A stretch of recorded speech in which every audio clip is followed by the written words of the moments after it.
Diana Green solo tenía 20 años y estaba embarazada cuando fue brutalmente agredida y violada en su apartamento. La agresión provocó la muerte a su bebé. Cuando Diana salió del coma 3 semanas después, dijo a la policía que conocía la identidad de su agresor. Pero, ¿era correcto su recuerdo? En 1979, Diana Green estaba en su primer año de matrimonio con Kevin Green, un marine de 21 años destinado en la base militar El Toro, en Tustin, California. El 30 de septiembre de 1979, Diana estaba embarazada de 9 meses y prácticamente a punto de dar a luz. Pero se puede saber qué te pasa.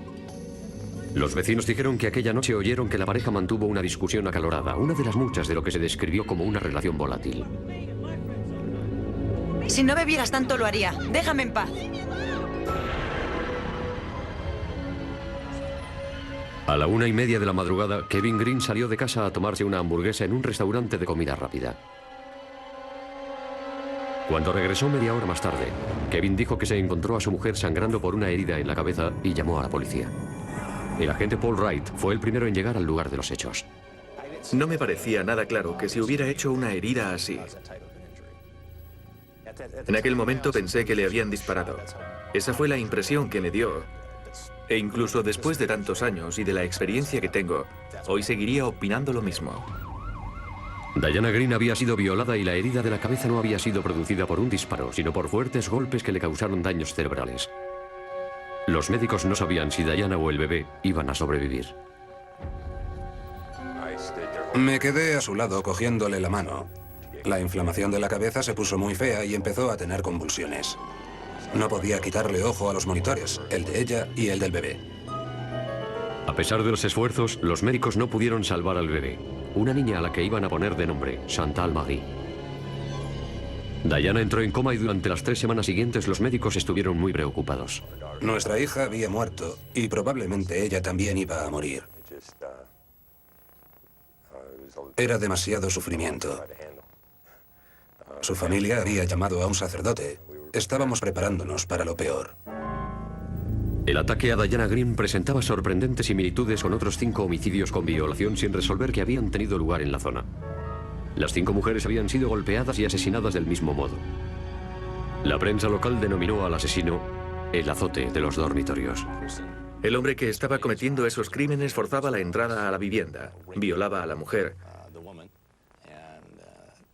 y la golpeaba violentamente. De ahí el nombre de el azote de los dormitorios. Sorprendía así a muchas mujeres en sus dormitorios en la época en la que perpetró todos estos crímenes. Y entonces hubo muchos crímenes similares en este condado. Cuando la policía investigó el pasado de Kevin Green, descubrió que tenía antecedentes penales y un largo historial por consumo de alcohol y drogas. Y los testigos dijeron que se había comportado de una forma extraña después de la agresión a Diana. Hizo algunos comentarios que me parecieron inapropiados. Incluso le preocupaba que su mujer decir que había sido él. Después de 3 semanas en coma y de pasar por una operación cerebral, Diana Green recuperó la consciencia. ¿Cree usted que podría identificar a su agresor en una rueda de reconocimiento? No, no lo creo. Este es un vídeo en el que Diana habla de la agresión. Como la lesión cerebral le había afectado a la memoria y al habla, poco pudo contar a la policía sobre la agresión. La policía pensó que habían llegado a un punto muerto en su búsqueda de el azote de los dormitorios, hasta que ocurrió algo que le hizo recuperar la memoria a Diana.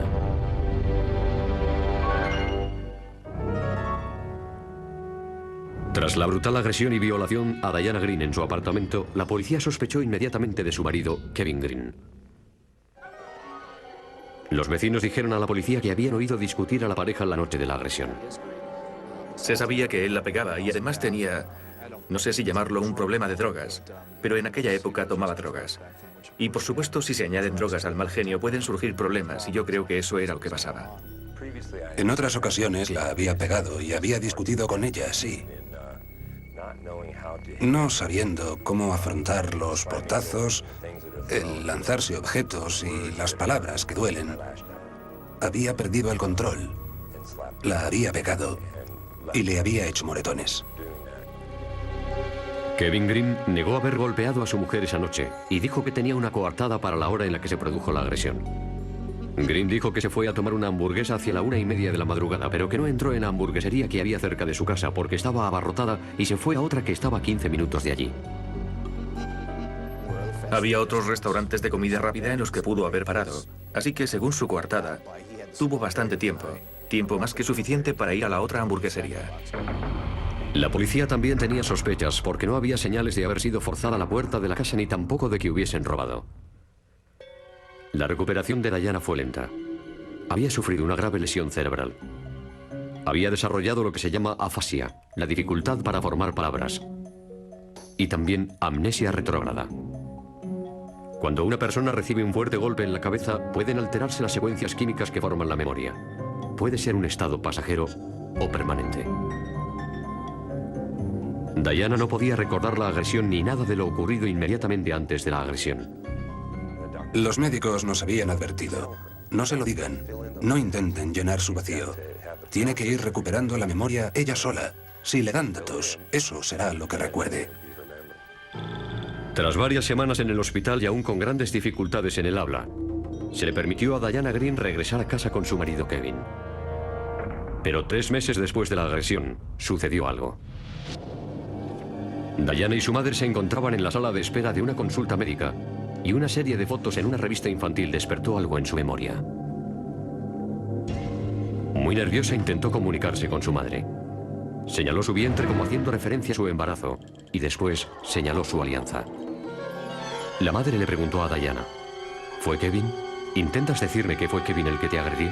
Diana afirmó con la cabeza. Dijo que había sido su marido quien la había atacado, que habían mantenido una discusión sobre si iban a hacer el amor o no esa noche, que ella se negó y que él se puso furioso y la atacó. La violó y la golpeó. Kevin Green fue detenido y acusado de homicidio frustrado, violación y homicidio en segundo grado por la muerte del bebé. No se pudo realizar el análisis de ADN en la muestra de semen recogida después del ataque a Diana, porque en 1979 no existía la prueba de ADN. La analítica indicó que la sangre del agresor era del tipo 0, el mismo tipo de la sangre de Kevin Green. Es más, Diana Green dijo que Kevin no tuvo relaciones sexuales consentidas en la noche del ataque. Kevin Green dijo que habían tenido relaciones sexuales consentidas antes de irse a tomar la hamburguesa. Se sometió al detector de mentiras para corroborarlo, y lo pasó. Pero ahora que Diana Green estaba dispuesta a testificar que el agresor había sido su marido, la decisión dependería del jurado.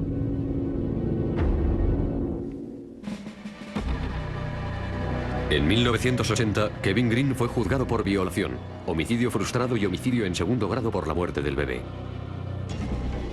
Me mato a trabajar. Lo menos que podrías hacer es dedicarle un tiempo a tu marido. Diana Green testificó que Kevin y ella habían discutido. Él quería hacer el amor, y ella se negó. Diana dijo que Kevin la golpeó y luego se fue.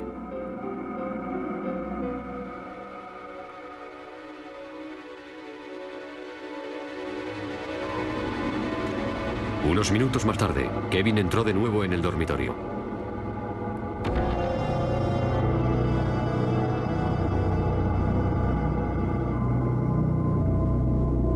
Le dio una brutal paliza y la violó. Ella era la testigo principal contra él. Y no es inusual en casos de este tipo que la acusación tenga un único testigo, debido a la forma en la que se producen ciertos crímenes. Kevin Green contó una historia muy distinta al jurado. Dijo que había sido una relación consentida y que luego, cuando salió a tomar una hamburguesa, vio a un hombre de tez oscura merodeando cerca de la casa y que el hombre se subió a una camioneta negra y se marchó. Cuando llegué al aparcamiento, vi a aquel hombre abriendo la puerta de su camioneta. Se estaba tapando la cabeza con el brazo, y eso me pareció bastante raro, y no entendí por qué quería ocultarse. Pero fue el sólido testimonio de Diana Green lo que convenció al jurado. La policía la creyó, el juez la creyó, el fiscal la creyó, y 12 jurados la creyeron.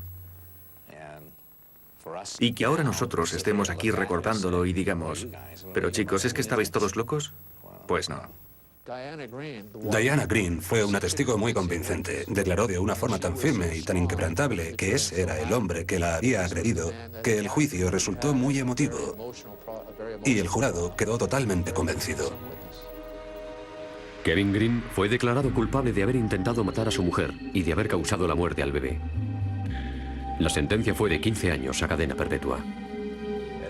En realidad, lo que todos querían oír en el juicio era que ella me acusara. Era la víctima, la pobre chica herida, joven y hermosa, que ya no podía valerse por sí misma. El jurado se obsesionó con esa imagen de ella, identificando a su agresor.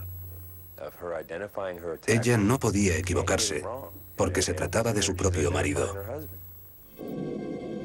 Kevin Green fue enviado a la prisión de Soledad, un centro de máxima seguridad al que van los criminales más violentos del estado de California. Es un lugar espantoso. Y era la cruda realidad. Yo no podía soñar con que algún día se arreglaría todo. Cuando vi todo lo que nos estaba ocurriendo a mí y a mi familia, me enfadé. Me puse furioso. Un día me metieron en el agujero porque 5 tipos querían matarme porque decían que yo me había cargado a un bebé. Kevin Green estaba convencido de que el hombre al que vio cerca de su casa la noche de la agresión había tenido algo que ver con el ataque a su mujer, pero no tenía ni idea de quién era y, por supuesto, no podía demostrar nada.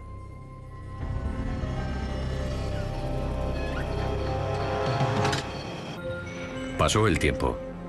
Kevin Green estuvo 8 largos años en prisión. Ya se habían agotado todos los recursos. Pronto podría optar al condicional. Pero había un problema. Kevin Green tendría que confesarse culpable de haber atacado a su mujer. Se negó a hacerlo, aunque ello supusiera permanecer en prisión. El problema era que yo no estaba dispuesto a decir que lo hice, porque no era verdad. 2 años más tarde volví a solicitar la condicional. Y nuevamente le fue denegada. La única cosa que pensé que podía hacer para sentirme mejor era suicidarme. En la prisión de Soledad, Kevin Green tomó una importante decisión. En lugar de confesar que había cometido el crimen, se suicidaría. Pero de repente me detuve y me dije a mí mismo, Dios mío, no puedo hacerlo, necesito ayuda. Para mí, fue una forma de pedirle auxilio a Dios. Y me calmé. Me calmé de la cabeza a los pies. Y empecé a ver unas lucecitas. Empecé a comprender lo que estaba ocurriendo en mi vida. Dios me había puesto esta prueba porque podía superarla. Todos los que estaban a mi alrededor lo estaban afrontando porque podían y necesitaban superarlo. No sé por qué los planes de Dios para mí han incluido esto. Kevin Green pasó 16 años en prisión por un crimen que él decía que no había cometido, hasta que finalmente sus oraciones fueron escuchadas.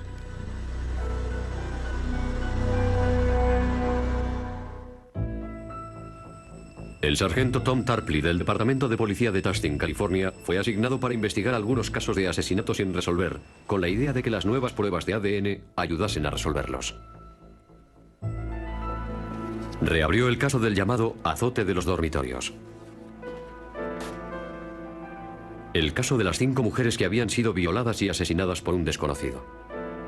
La búsqueda de Tarpley descubrió el hecho de que una de las víctimas del azote de los dormitorios, Debra Kennedy, había sido violada y asesinada en el mismo barrio, en la misma semana y con el mismo modus operandi que Diana Green.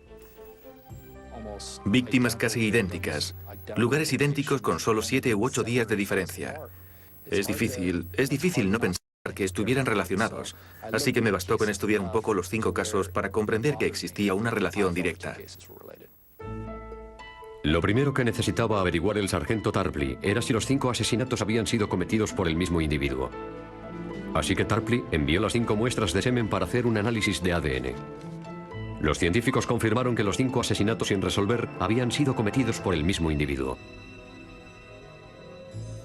Desde 1994, las muestras de ADN de todos los individuos convictos por agresión sexual en California se introducen en una base de datos. En realidad, el propósito de la base de datos es resolver delitos pendientes. Por consiguiente, queremos introducir en la base de datos los nombres de las personas que han cometido algún delito grave, sabiendo que es probable que anteriormente hayan cometido algún otro delito. En un increíble golpe de suerte, el ADN del llamado azote de los dormitorios coincidió con el de un preso que estaba cumpliendo condena en una cárcel de California. Se llamaba Gerald Parker, condenado por violar a una chica de 14 años. Al presentarle la prueba de ADN, Gerald Parker confesó ser el famoso azote de los dormitorios. Pero el sargento Tarpley no se detuvo ahí.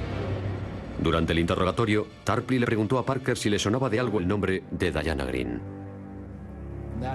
Entonces fue cuando noté un cambio en su actitud. Pareció interesarle el tema. Sabía mucho sobre el caso Green, lo cual me pareció raro. No me habló de los otros casos, pero me dijo que había leído lo del caso Green en los periódicos. Lo había seguido por la radio. Y sabía que habían condenado a un marine. Eso también me sorprendió mucho. Me di cuenta de que le había hecho reaccionar y decidí investigarle más a fondo. Gerald Parker también había sido marine. Tras quedarse pensando unos minutos, Parker le dijo al sargento Tarpley que necesitaba contarle algo. Algo que le había tenido angustiado durante 16 años. Parker dijo que estuvo junto a una ventana de la casa de los Green el 30 de septiembre de 1979 y que oyó discutir a la pareja.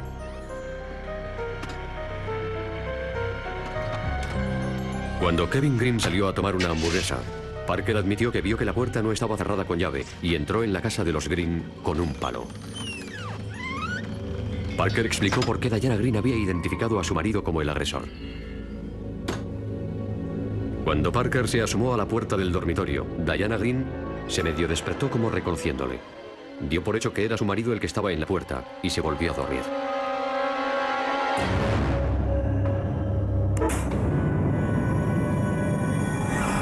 Parker describió cómo había atacado a Diana Green. Gerald Parker era el hombre que Kevin Green había visto a la entrada de su casa la noche de la agresión. Yo creo que lo que más le preocupaba, aunque parezca raro, era que él era marine y Green también. Y sintió cierto vínculo de corporativismo entre marines. El sargento Tarpley comunicó personalmente la noticia de la confesión de Parker a Kevin Green. Por un momento me sentí abrumado. Me hundí en la silla. Tom dice que incluso me eché a llorar. Eso no lo recuerdo, es posible. Pero, por otra parte, yo estaba en la cárcel. Estaba en la prisión de Soledad. No tenía tiempo de bajar la guardia, asumir que todo había acabado y confiar en el sistema. La muestra de semen del agresor de Diana Green no se había conservado refrigerada en los 16 años que habían pasado desde el juicio, pero de todos modos se envió para un análisis de ADN. Los científicos utilizaron el proceso llamado PCR, que analiza pequeñas cantidades de ADN, incluso muestras que están deterioradas. El semen encontrado en Diana Green coincidió con el de Gerald Parker. Irónicamente, la tecnología que exoneró a Kevin Green ya llevaba existiendo 12 años, de los 16 que él había estado encerrado.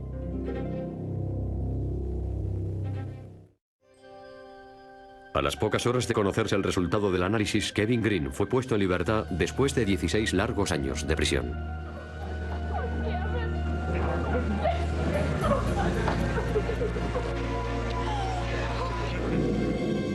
Actualmente, Gerald Parker se encuentra en el corredor de la muerte. Diana Green vive en California. Se ha vuelto a casar, pero aún tiene problemas neurológicos como consecuencia de la agresión. Kevin Green también ha vuelto a casarse y vive en Missouri. Ha dedicado su vida a asegurarse de que los presos que defiendan su inocencia tengan acceso a un análisis de ADN después de haber sido condenados. Fue una larga serie de acontecimientos lo que llevó a descubrir que Gerald Parker había sido el autor del delito. Es increíble, realmente sorprendente. Piensas en este caso y dices, ¿qué podemos hacer para evitarlo? No creo que se pueda. El sistema comete errores, es inevitable. Hay personas inocentes que son condenadas. Aquí, en el estado de California, tenemos un caso. Es un caso del Tribunal Supremo de California. Se llama el Estado contra West. En este caso, el Tribunal Supremo de California reconoce, permite y acepta que un hombre inocente se declare culpable. Porque el Tribunal Supremo dijo que comprendían que un hombre o una mujer, al verse enfrentados a un cargo grave, no quieran correr el riesgo de ser condenados por un delito mayor si se les ofrece un trato o la posibilidad de declararse culpables de un delito menor, aunque sean inocentes. Se comprende que un acusado haga eso y lo aprobamos. De modo que el Tribunal Supremo de California hace tiempo que reconoció específicamente que el sistema no es perfecto. Por supuesto, Kevin Green es un ejemplo trágico de ello. Yo creo que es un fallo terrible de la justicia, pero comprendo por qué ocurrió. Comprendo por qué ocurrió. Nadie hizo nada malo. Yo no creo que Diana Green hiciera nada malo. Yo creo que testificó según lo que para ella era la verdad. Sigo estando convencido de que ella creyó realmente que el hombre que entró en el dormitorio, la silueta que vio, era su marido y se volvió a dormir. Eso fue exactamente lo que dijo Parker. Se volvió a dormir creyendo que yo era su marido. Pero no era él, era yo. Fue una situación extraña que ha conducido a esta tragedia. Todo se basó en el testimonio de un testigo ocular, la víctima. Los testimonios de testigos no siempre son correctos. Y si encima hay lesiones cerebrales, cosa que nadie quiso admitir, el resultado fue que me condenaron. Estuve en la cárcel 16 años y 3 meses, y aún seguiría allí. Un hombre inocente en prisión, si el hombre que cometió el crimen no hubiera confesado y no hubiera existido el análisis de ADN para corroborar su confesión, todavía seguiría allí.